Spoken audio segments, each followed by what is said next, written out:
Hello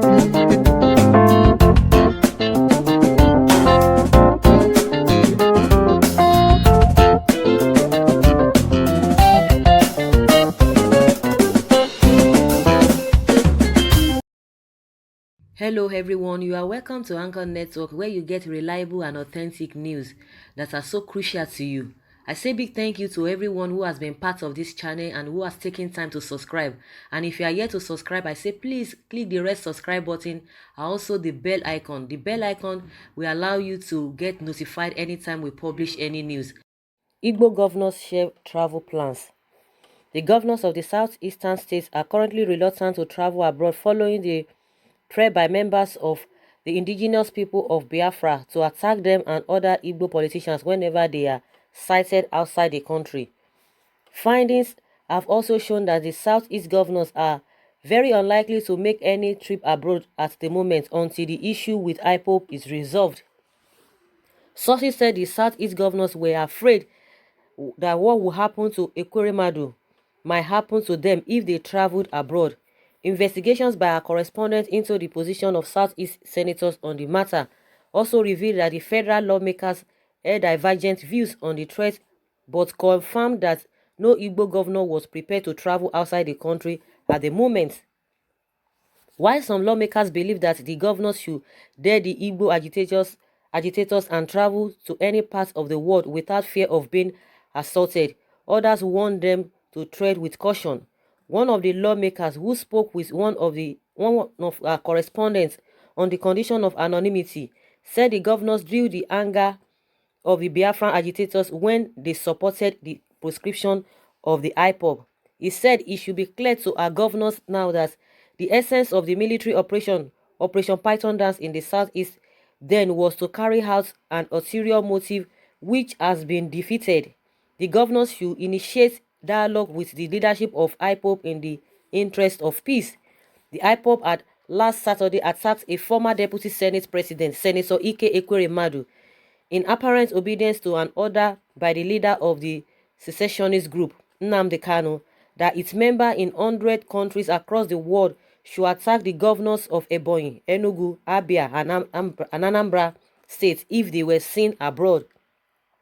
The group also put on notice Ndigbo leaders such as the President General of the Ohaneze Ndigbo, Chief Nnaya Nwodo, who is accused of supporting the Operation Python Dance in the southeast.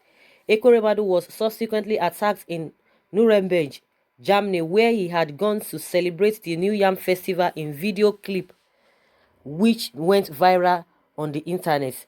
The lawmaker was seen by pelted with stones, yams, sticks, and water packs, while his Isiago, a pullover shirt worn by the Igbo people on special occasions, was torn. After the IPOB threat, the Southeast governors and Nwodo, in separate statements, debunked the group's threat, stating that attacking them would not solve any problem of their agitation for Biafra. Day after Ekweremadu was attacked, the Southeast Governors Forum also wrote President Muhammadu Buhari to approve its earlier decision banning herders who have no cattle, as well as the movement of cattle by foot in the region to forestall insecurity and banditry, which was one of the issues raised by IPOB in its threat. However, an Igbo senator who spoke to Saturday Punch on condition of anonymity said the governors should not further expose themselves to ridicule by reaching out the IPOB members. He said, why should they governors reach out to them IPOB members? For what purpose? The IPOB threatened the governors, and the state chief executives also threatened them. The governors threatened to force the IPOB leader Kanu back to Nigeria if the agitators should lay their hands on any politician from the eastern part of the country who travel abroad again. The governors said they would use every means to repatriate Kanu. How they want to do that, I don't know. That threat means that they are afraid. That means that they are taking the man's threat seriously. Our people are expecting the governors to dare the guys by saying nothing would happen and decide to embark on foreign trips. But it is obvious that the governors are scared of the IPOB threat. Our people are even happy that the threat would make the governors stay at home and work for their people. The governors were seen that they would plot Kanu's repatriation so that the people at home can deal with him. But the boys on the ground here are just laughing at them. What can either Southeast governors or the federal government do on Ekweremadu's case? Will they travel abroad to go and arrest the guys who attacked him? The German government has already said that the guys have the right to protest. What else will they do? It is a mob action. No one can be arrested. The only thing that the Nigerian government can do is to go and arrest those who invited him, which is not possible. But the leader of the opposition in the National Assembly, who also doubles as the chairman, Southeast Caucus in the federal parliament, Senator Eyinaya Abaribe, cautioned the IPOB agitators against further molesting any Igbo politician within or outside the country. Abaribe, who is the minority leader of the Senate, told one of our correspondents on Thursday that the security agents in foreign countries might not hesitate to deal with anybody who tried to infringe on the rights of other people. He said, "I am traveling next week. I will be in Houston, United States, and I will also be in Atlanta. I will go anywhere that I want to go in the world. I don't care." Senator Ekweremadu, despite the assault he suffered, he also said that people should be free to go to wherever they want. Because of that, I do not really see I do not really see why anybody should be afraid to exercise their right. It is only in Nigeria that people do things without getting the appropriate sanctions. There are indications that the Southeast governors may reach out to broker peace with IPOB.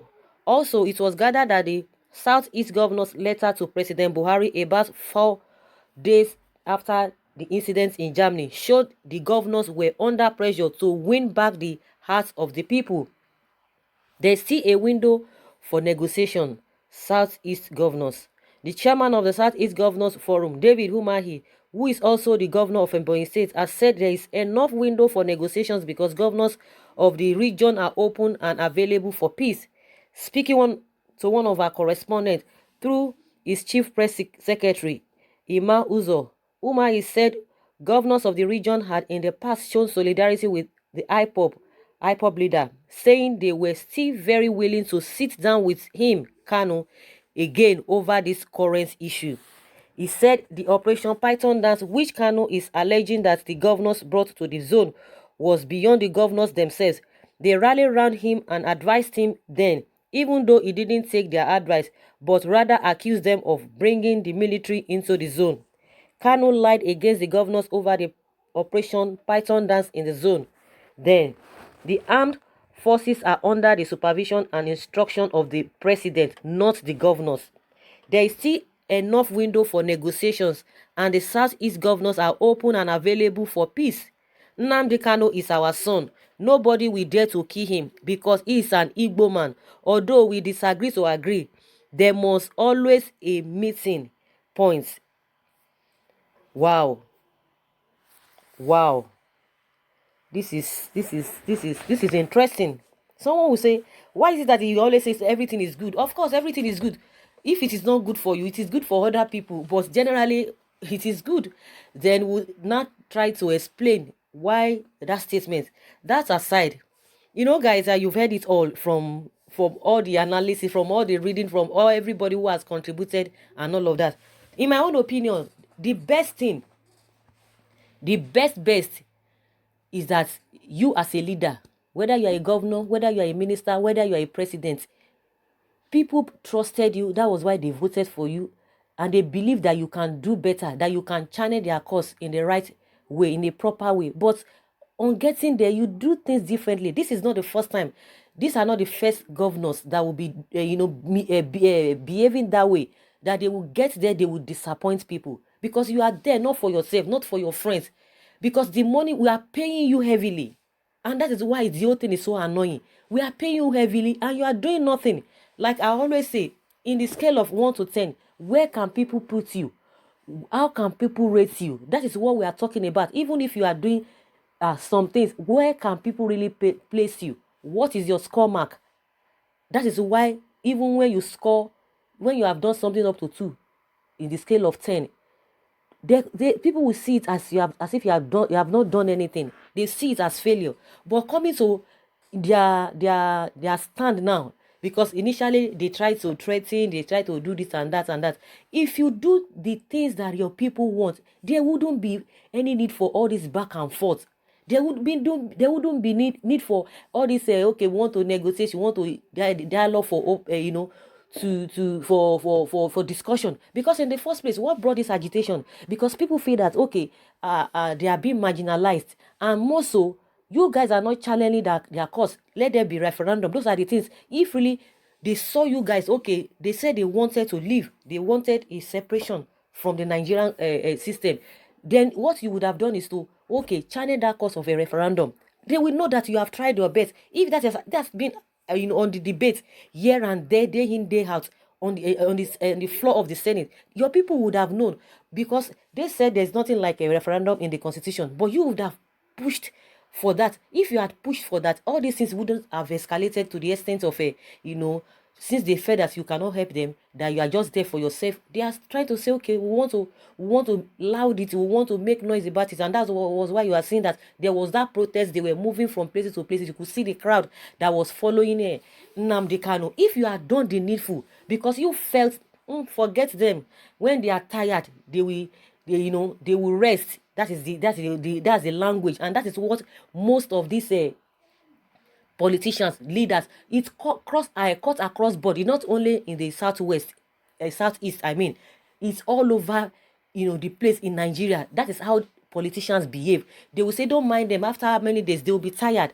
But it's not everybody that you can treat that way. Everybody, it is not the same. So if you do the needful, why would there be problem? There wouldn't be any problem. But now people are saying you can travel to anywhere. The best advice for them, and somebody and people have been advising them that don't try it, don't dare these people, don't try them. If you don't want to be ridiculed the more, you are better stay back and know how you are going to make sure that everything goes and moves on successfully. After some days, you saw that the southeast governors, they wrote to Buhari that this and that they wanted this. See, the only thing you can garner favor or sympathy or likeness from your people, just do what they want, because they put you there. You are not working for yourself, you are working for the people. That is how it's supposed to be. The masses are supposed to be superior than the leaders. The leaders, they are servants. But the reverse is the case. They have made themselves demigods. And that's why you see people cannot just talk, because they will intimidate you, because they have gathered a lot of resources to intimidate the masses. And that's why you see that the masses cannot really say much. The way it ought to be, the masses are more powerful. They should be powerful, but we don't even know it, because they've humiliated us. The so-called leaders, they've humiliated the masses. Now they are crying here and there. They are saying the masses or the people don't respect elders. No, respect is reciprocal. You need to respect a child before a child will respect. It is by default. You need to respect the feelings of a child. By default, the child will respect you. You cannot just be hostile on a child and you expect the child to respect you, even if he does not abuse you. There's a kind of this attitude that you will receive from that child. Even that attitude will hurt you, because you will like, even if you are not saying anything, but your attitude shows that you are not respecting me. So that is how it is. You guys are supposed to be our servants, because we sent you there. But once you get there, you turn your back against us, which is not fair. Now, because they just little thing that happened in Germany, now everybody's running a tasketer. They are trying to put the blame back on the masses. What have you done to make sure that there is no poverty in the land? What have you done to bring infrastructural development in your area? What are the things that you have done to even compensate the masses that gave you that vote? And now you are not saying all of those things, but because they just try to ask you food question in Germany, and now you are agitated, you are hot. So the best bet is for you to call the guys. What do you want? How do we go about this thing? Listen to them, and they will tell you, and you will tell them on how you want to go about it. They will still tell you how you need to go about it, because nobody has a monopoly of knowledge. So guys, I would like to hear from you what you think about this new development that these Southeast governors, they are trying to shape their travel to abroad. Please leave your comments below in the comment section and let's hear your take. Thank you very much. Bye.